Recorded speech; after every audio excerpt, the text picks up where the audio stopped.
Memoria Sur, un podcast de Diario Sur para hablar y disfrutar de la historia, con Ana Pérez Brián y Curro Fernández Sibaja. Espacio patrocinado por Cajamar, Banca Cooperativa. Hola Ana, ¿qué tal? Hola Curro, buenos días. Obviamente, esto lo estamos grabando pasado... Enlatado. Enlatado, exactamente. Enlatado y pasado, ese capítulo número 100 con el que no pudimos salir más contentos. Todavía con la resaca, Curro. Absolutamente. Bendita resaca. De verdad que fue qué maravilla, qué bien lo un pasamos, placer. qué a gusto estuvimos y qué fabuloso ver a toda esa gente que además sabemos que nos siguen porque es que nos lo cuentan. Sí, y el sí, capítulo sí, no sé total. qué, y el capítulo...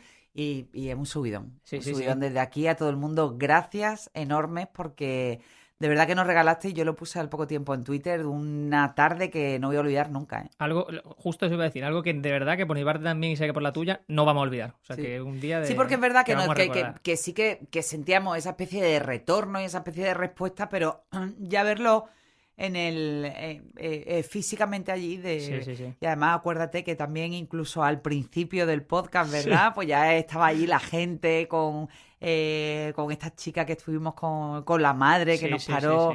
sí. Fue maravilloso. Qué bueno. Para preguntarnos si éramos Ana y Curro, que escuchaba el podcast, en fin. Desde luego que sí, que fueron cosas muy chulas que nos está regalando el podcast, así que gracias de verdad a la gente. Nosotros teníamos que hacer este arranque para que no se viera raro ese inicio del podcast que partimos por la mitad, por supuesto. Así que lo que vamos a hacer es dejarles con Con el la clan de la segunda parte. Alameda, la segunda parte. Estamos viendo, como decía, que esas relaciones se van haciendo entre las familias que ya viven en la Alameda. Hemos hablado sobre todo de los Larios y los Heredia, porque son los más fundamentales, pero hay también algunas familias que también participan de ese juego, como eran los Welling, como eran los Crowell, y vamos a empezar a meter personajes en esta segunda temporada que vamos a llamar del segundo linaje, ¿no? La segunda línea, que son los hijos de Manuel Agustín Heredia y los hijos de Martín Larios. Es decir, vamos a hablar, por ejemplo, de los Loring, vamos a hablar, por ejemplo, de los Grun, y vamos a bajar, como digo, de ese linaje para empezar hablando, por ejemplo, del matrimonio entre Amalia Heredia y Jorge Loring. Jorge Loring era marqués de la Casa Loring, cofundador del Banco de Málaga y era también un cofundador e impulsor de los ferrocarriles de gran parte de las ciudades que hay repartidas por toda Andalucía. O sea, que era una persona con bastante poder económico y con un éxito empresarial indiscutible. Pues sí, la familia Loring ya era una familia ya muy asentada en Málaga. Ellos son parte de esos extranjeros que vienen aquí a hacer fortuna a Málaga. Y Málaga, como tierra de oportunidades, la recibe con los brazos abiertos. Y como te digo, Jorge Loring es la gran cabeza visible de esa familia. Él también fue cosechero y bueno, como te digo, él ya estaba establecido en esta fabulosa avenida de la Alameda y aquí, pues lógicamente, paseaban, se veían, hacían esa alianza empresarial y conoce, pues en una de esas reuniones probablemente familiares, a Amalia Heredia Livermore, que era hija de Manuel Agustín Heredia y de Isabel Livermore Salas. Para mi gusto, de entre los 12 hijos, la mujer una de las mujeres más espléndidas de la historia de Málaga.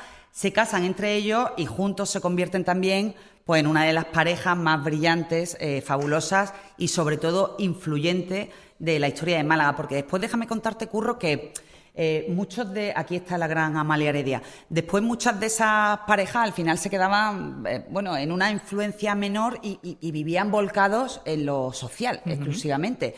Y realmente el hecho de haber pasado a la historia es esa capacidad que tuvieron de combinar la cuna, que tuvieron suerte de nacer donde nacieron, pero un talento innato también para avanzar y para el mundo de los negocios y de saber estar ahí, ¿no? Y de seguir moviéndose con toda esa burguesía. Y entonces, bueno, ellos ejemplificaron como nadie, pues, el tema de la unión luminosa alianza. Ellos se casan, emprenden un viaje fabuloso por Europa, cuando, bueno, Europa nada más la veía a través de la prensa de la época, y en ese viaje maravilloso de meses por Europa, en ese viaje de novios, pues empiezan a traerse, pues, las especies botánicas que van a dar lugar al maravilloso Jardín de la Concepción. Esto es muy interesante porque cuando hicimos ese capítulo hablando de la fama y de la repercusión que tuvo Amalia Heredia en la época, En el Jardín Botánico, que vamos a ver que es el lugar donde acaba desarrollando ese domicilio y donde acaba convirtiéndose en lo que es hoy a día de hoy incluso el Jardín Botánico, nos decían que en el siglo XIX, en las clases más pudientes, se puso muy de moda todo el tema de la especie botánica, de traer los productos y las especies más exóticas a Málaga, y que eso da lugar a lo que luego fue el Parque de Málaga, lo que sigue siendo el Jardín Botánico y también... La Hacienda de San José, un montón. Exactamente, y también repartido por toda la costa, no solamente Málaga capital, sino también hablamos de Marbella, de Estepona, y eso de luego habla también pues de una preocupación o de un interés, mejor dicho, por esa especie diferente y por demostrar que más allá de Málaga había mundo y que eso también te daba poder. Bueno, de hecho, en Marbella... La ferrería de Manuel Agustín Heredia, La Concepción, hoy es la finca de La Concepción, que es fabulosa y que tiene también, es como La Concepción en pequeñita. Pero déjame aquí en este punto del relato, que te lo he dicho antes, que yo creo que lo vamos a meter porque merece la pena. Os voy a leer un pequeño extracto que publica la escritora Carmen Martín Gaite, muchos de vosotros sonará en el libro El Conde del Guadalhorce, sobre qué representó la influencia de Jorge Loring, pero sobre todo de Amalia Heredia. Y a mí me gustaría de verdad romper una lanza a favor de Amalia Heredia, porque los que me conocéis y los que me seguís en los podcasts siempre digo que junto con Trinidad Grun son las dos mujeres más fabulosas de Málaga. Amalia Heredia no fue la mujer de... Es que yo creo que Jorge Loring fue el marido de... Porque Amalia Heredia supo mezclar ese estatus social con una influencia casi sin precedente en el mundo de la política. Es decir, las reuniones políticas que hacía Amalia Heredia en la finca de La Concepción es que se asimilaban a auténticos consejos de ministros. Allí quien llamaba a filas para hacer esas reuniones no era Jorge Loring, era Amalia Heredia. Yo creo que combinaron muy bien en ese tándem, ¿no? Que Jorge Loring la parte empresarial y Amalia Heredia esa parte social y de influencia que supo manejar muy bien y sacar el máximo partido. Aquí tenéis una imagen de la época que luego después la gente lo va a poder mirar. Aquí está Amalia Heredia, en diagonal está Jorge Loring, que es ese señor bajito con el pelito blanco y con las patillas. Pues ella es la que negocia. O sea, veis que ella es la que está sentada negociando con los hombres. Entonces, en ese sentido, sí que os voy a leer un pequeño extracto de ese libro para que seáis capaces de ver cuál era el papel de ella, ¿vale? Entonces, dice, doña Amalia Heredia, dice Carmen Martín Gaite, la marquesa consorte de la Casa Loring, viuda en 1900, tenía abierta casa en Málaga y en Madrid, actitud por lo común muy utilizada, frecuente por las clases pudientes andaluzas, y parece haber sentido muy fuertemente la picadura de la pasión política. A una de sus 3 hijas, Amalia, la casó con Francisco Silvela y a la otra, Isabel, con un hermano suyo, es decir, tío carnal de la chica, con un hermano de Amalia Heredia. Este hombre se llamaba Ricardo Heredia Livermore, conde de Benavís, bibliófilo muy culto y erudito que murió sin haber llegado a conocer a su futuro yerno, el joven ingeniero Benjumea. De doña Amalia, volvemos a ella, a la abuela, mujer de fuerte personalidad, se cuenta que despreciaba las fiestas de sociedad y que tenía por insustanciales a los hombres que no se ocupaban de la política. Para recreo de la familia, su padre, don Manuel Agustín Heredia, había edificado en la ribera del Guadalmedina una casa-palacio, San José, que había poblado de árboles exóticos y plantas tropicales traídas por él mismo en sus veleros de lejanos países. Enfrente de ella edificaron Amalia y su esposo Jorge Loring otra magnífica finca, La Concepción, rodeada de un verdadero jardín botánico donde se tenía a gala recibir a gente importante. Por esta finca, siempre llena de invitados, desfilaron, entre otros, escritores políticos e industriales de la época, atención, Cánovas del Castillo, que era malagueño y sobrino de Esteban Calderón, ya hemos hablado de él, el hacendista Villaverde, el financiero José Salamanca, el marqués de Salamanca, el diputado de las Constituyentes Salvador Barroso, Alarcón Luján, alcalde de Málaga, os sonará a todos, y el ministro de la Gobernación, Romero Robledo, quien en su finca El Romeral de Antequera realiza una réplica social de La Concepción, el cual es fama, y aquí hay un detalle de cuál era esa capacidad de Amalia, es fama que en aquellas tertulias hizo las paces con su eterno adversario Francisco Silvela, yerno de doña Amalia. Puede decirse, en definitiva, que en la finca de La Concepción se coció parte de la política de España y se gestó la transformación y modernización de la ciudad de Málaga. Son palabras y eso mayores. Lo dice de Amalia. Es que ahí se ve realmente cuál fue su huella más allá de esos rollos que a mí me da la sensación de que no le interesaban mucho. Aparte de convertirse en un escenario político, que ahora lo veremos, también, bueno, pues lógicamente era el epicentro de todas esas familias con las que tenían relación de la Alameda, pues que iban a pasar temporadas e incluso tardes para tomar el té en la finca de la Alameda. Aquí tenéis alguna de las familias. Aquí hay una foto que a mí me encanta, que son las familias Heredia, Cruz y Larios, en una visita al Jardín de la Concepción, al Museo Lorigiano, que ahora hablaremos de él.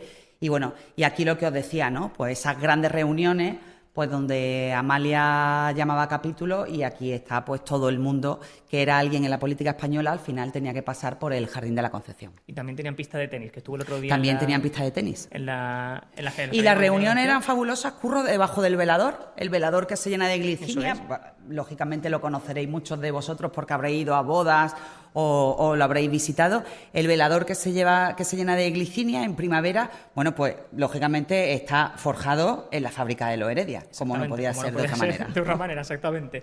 Lo que estabas diciendo tú también antes era precisamente que esa importancia que Amalia Heredia tiene, y Jorge Loring también, ese matrimonio, va más allá de esa influencia, va más allá de esa riqueza que ellos generaban con las empresas que tenían. Ellos también tenían una preocupación por la cultura, por hacer que Málaga fuera más rica, por conservar patrimonio. Y eso, hablando de finales del siglo XIX, era algo completamente inaudito y muy, muy extraño. Ellos son los precursores del Museo Loringiano, es decir, empiezan a recopilar documentos, a recopilar obras de arte exactamente de Málaga.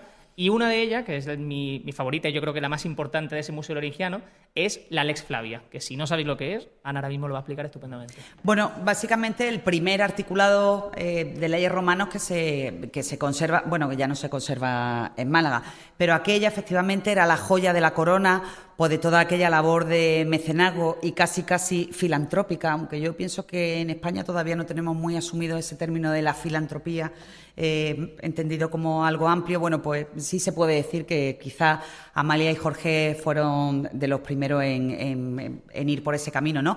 Como detalle, eso lo decimos en el podcast de Amalia, pero me gusta aquí también recordarlo para que veáis también cuál era su ansia por la cultura. En un viaje con su marido a Granada se empieza a quemar una de las partes de la Alhambra y Amalia, ni corta ni perezosa, se arremanga, coge cubos de agua y empieza a ayudar para sofocar el incendio de la Alhambra.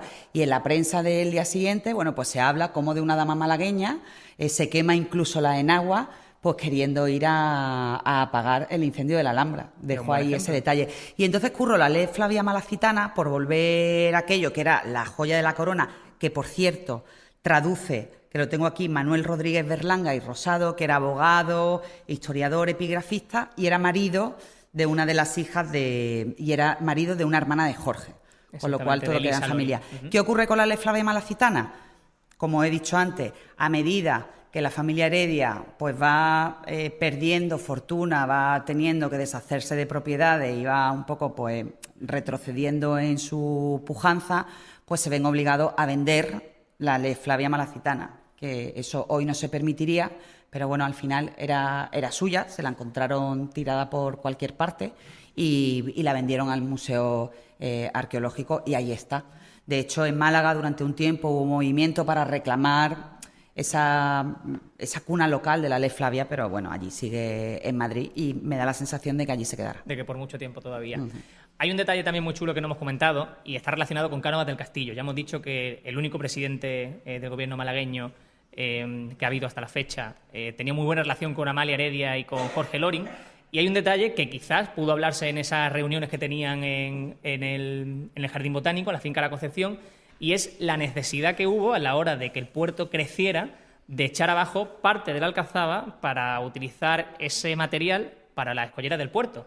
Eso es algo que pasó a finales del siglo XIX, principios del XX, y que más bien finales del XIX exactamente, y que Cánovas del Castillo tuvo que elegir o tuvo que decidir qué hacía o no hacía. Y menos mal que se lo pensó y lo dejó hacer, porque allí probablemente, como te digo, en la Concepción, pues se podrían en contacto entre ese lugar y, lógicamente, las reuniones en Madrid, los grandes hombres de Málaga que estaban preocupadísimos por cómo ampliar el puerto. Tenemos que tener en cuenta que a medida de que la ciudad va creciendo y se va desarrollando, también se va colapsando y se necesitan nuevos espacios. Pues el gran reto de finales del 19 fue esa ampliación del puerto de Málaga. Y entonces, bueno, pues allí probablemente muchos de esos grandes hombres de la ciudad pues le pedirían a Cánovas del Castillo que ¿por qué no echamos abajo la Alcazaba para, con esos materiales de desecho, pues rellenar las escolleras del puerto de Málaga? La Alcazaba, lógicamente, no era lo que es hoy en día. Pero, bueno, el bueno de Cánovas del Castillo probablemente pensó o supo que era una barbaridad y al final ideó un plan B, que también está recogido a lo largo de estos 100 capítulos, que el plan B estaba al otro lado de la ciudad, en el monte de San Telmo, en la zona de balneario de los Baños del Carmen. De allí se extrajo la roca para que se ampliara el puerto y de allí, después de demoler el monte, pues también surge el balneario de los Baños del Carmen, con lo cual al final fue una operación redonda porque se mataron dos pájaros de un tiro. Y tenemos Alcazaba y tenemos balneario, Curro. Esa es una de las posibles reuniones que se pudo tener allí en la finca de la Concepción, para que pensemos en la importancia que tenía tanto a nivel nacional como en Málaga, por supuesto. Y yo creo que con eso vamos a cerrar la historia entre de los Heredia, Amalia Heredia y Jorge Loring. Pero hay más historias, porque Manuel Agustín Heredia también tenía dos hijos, que fueron Manuel y Tomás, y que se casaron respectivamente con dos hermanas Grun, que también tenemos muy cerquita por aquí, el palacio aquí detrás, de Trinidad Grun, exactamente. Y la calle de Trinidad Grun. Exactamente. Ese fue un matrimonio, o esos dos, el de Manuel y Tomás con las hijas también del señor Grun, fue un matrimonio bastante extraño. Y ahora Ana nos va a contar por qué, porque tiene mucha historia que contar allí. Bueno, extraño. Digamos que hemos dicho antes que a ti te tenían que dar la bendición para que tú entraras por la puerta grande de la vida social de Málaga, ¿no? Y no era sencillo. Tú tenías que presentar tus credenciales y ser alguien. Las hermanas Grun, en realidad, tanto Trinidad como Julia, así como el resto de los hermanos, eran alguien. Ellos empezaron esa vida en Sevilla porque el padre era cónsul de Prusia en Sevilla. Pero ¿qué ocurre? Que el padre, por una serie de circunstancias políticas, termina exiliado, termina enfrentado con el gobierno de su país y, claro, asustado porque puede ser de su mujer y sus hijos, como él ya ha escuchado hablar de Málaga como lugar de posibilidades, le dice a la mujer: vete a Málaga, prueba fortuna allí, mientras yo me pierdo en el exilio. Y entonces, ¿qué ocurre? Pues se vienen aquí también a la zona de la Alameda, a la zona de los palacetes de la Alameda. Y aquí Trinidad y Julia, que eran hermanas, conocen a los hijos de Manuel Agustín Heredia. ¿Por qué me pregunta eso de un matrimonio raro?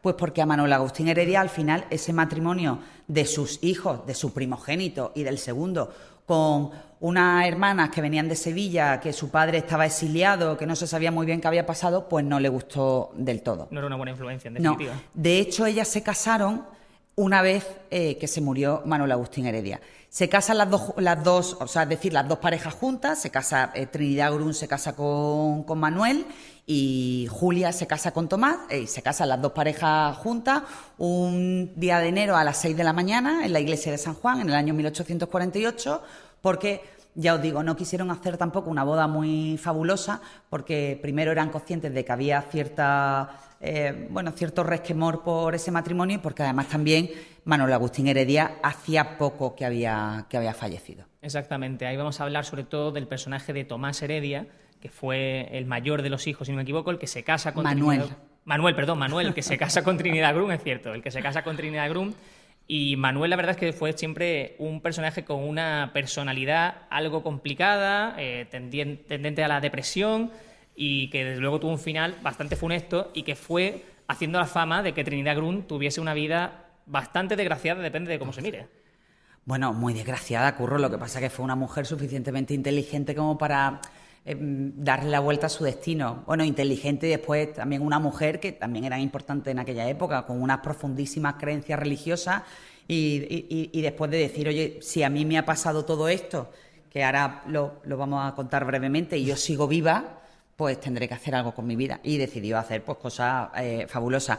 Por abundar un poco en la historia, aunque la tenéis ampliamente recogida, Como sabéis, bueno, pues Manuel Heredia, que era el primogénito de Manuel Agustín Heredia, se casa con Trinidad Grun, lo tienen todo de cara, se vienen aquí a vivir a uno de los fabulosos palacetes de la Alameda, la vida les sonríe, tienen 2 hijos pequeños maravillosos, doña Trinidad está embarazada del tercero, y un día en una cacería a la que va Manuel con su hermano y otra serie de familiares, bueno, pues hay un accidente y llega aquí a Málaga que Manuel se ha suicidado. Entonces, bueno, pues Trinidad Grun se queda viuda con 33, 34 años que tendría, 2 niños pequeños, otro en camino, da a luz a ese hijo pequeño, a los pocos meses por un problema de garganta el niño muere en la mesa de operaciones y bueno, y doña Trinidad para curarse se va a Sevilla porque además ha muerto la madre y tiene que ir a arreglar unos papeles del testamento de la madre, se va a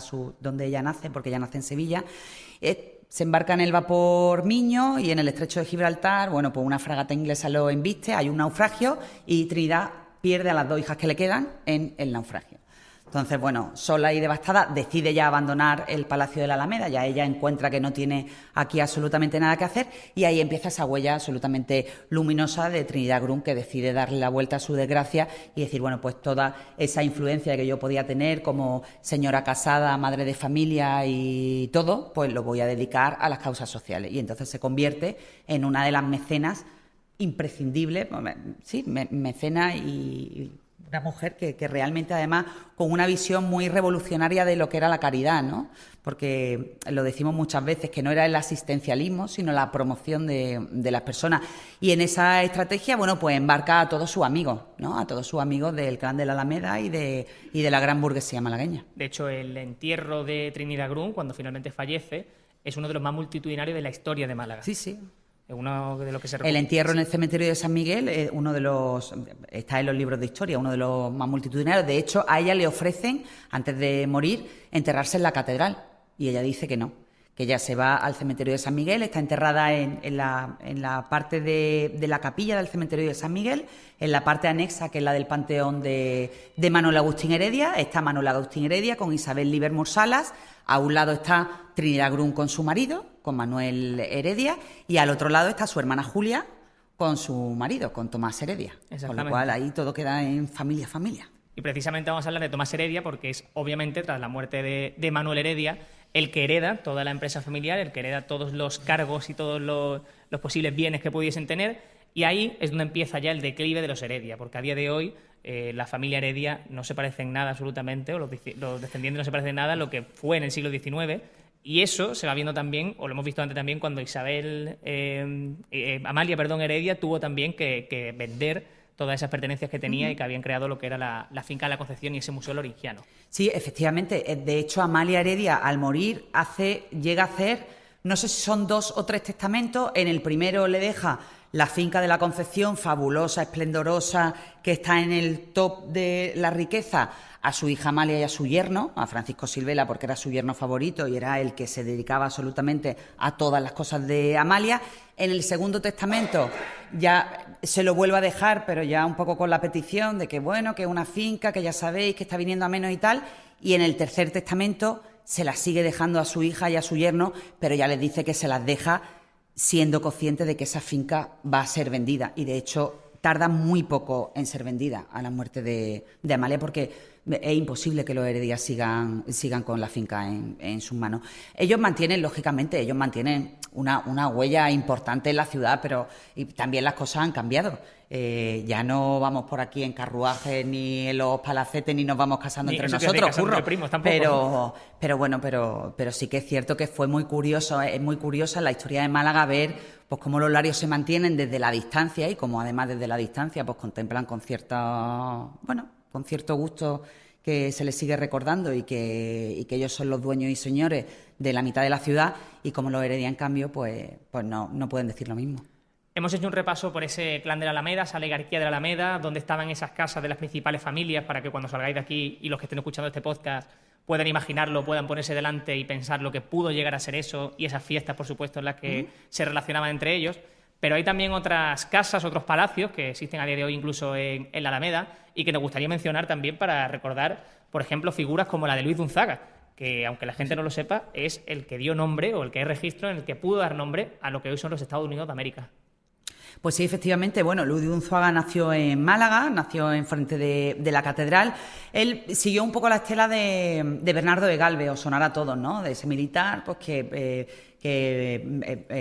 se va a América y allí hace fortuna militar y económica. Luis de Unzuaga, que de hecho era cuñado de Bernardo de Galvez, hizo lo mismo. Lo que pasa que ya después, al final de su vida, Curro viene a Málaga, se establece en Málaga, ocupa pues la Diputación Provincial, la jefatura de las obras del puerto, porque ya se comienza también a hacer una serie de obras en el puerto, y se instala en la Alameda, porque precisamente él no solo le da nombre a los Estados Unidos, que eso aparece recogido en una carta del presidente de los Estados Unidos de la época diciendo que es él el que le da la idea, sino que él impulsa la obra de la Alameda desde uno de los palacetes primeros que hay en la Alameda, que estaban en el entorno de Puerta del Mar. Eso es. Y de hecho ahora en ese palacete está rotulado, hace poco se rotuló el Ayuntamiento de Málaga, la Concejalía de Cultura rotuló el lugar donde vivió Luis de Unzaga.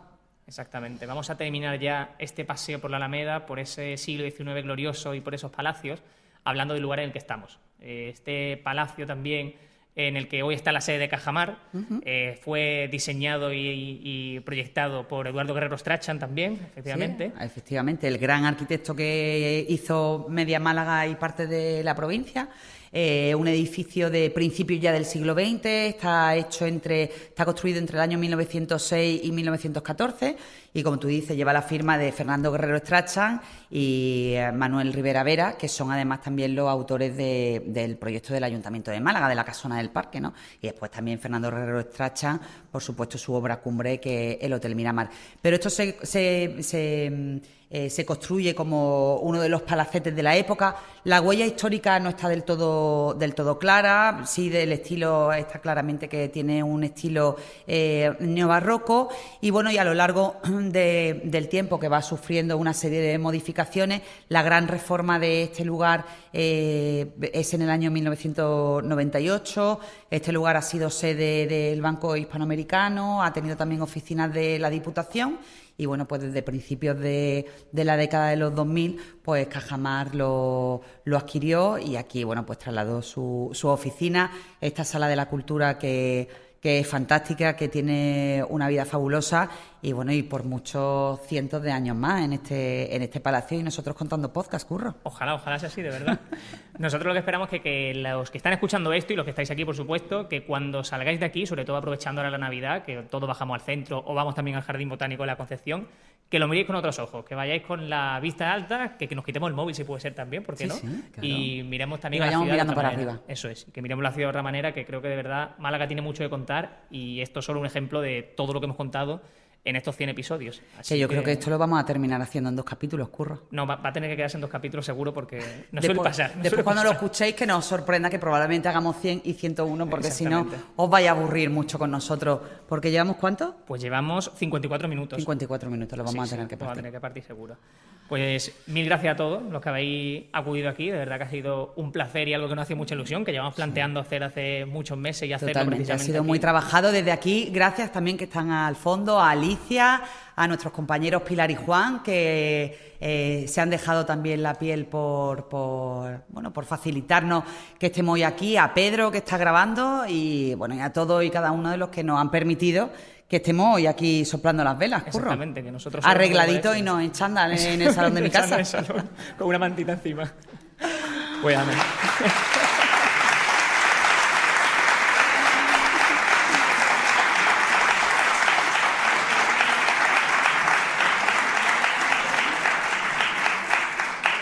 A mí ya con ese aplauso solo me queda decir que vamos a seguir contando historias, por supuesto, que esperamos que sea 100 y 200 más y la que hagan falta, y que muchas gracias. A ti siempre. Memoria Sur es un podcast de Diario Sur. Escucha un nuevo episodio cada semana en iVoox, Spotify, Apple Podcasts y consulta las referencias de este episodio en diariosur.es.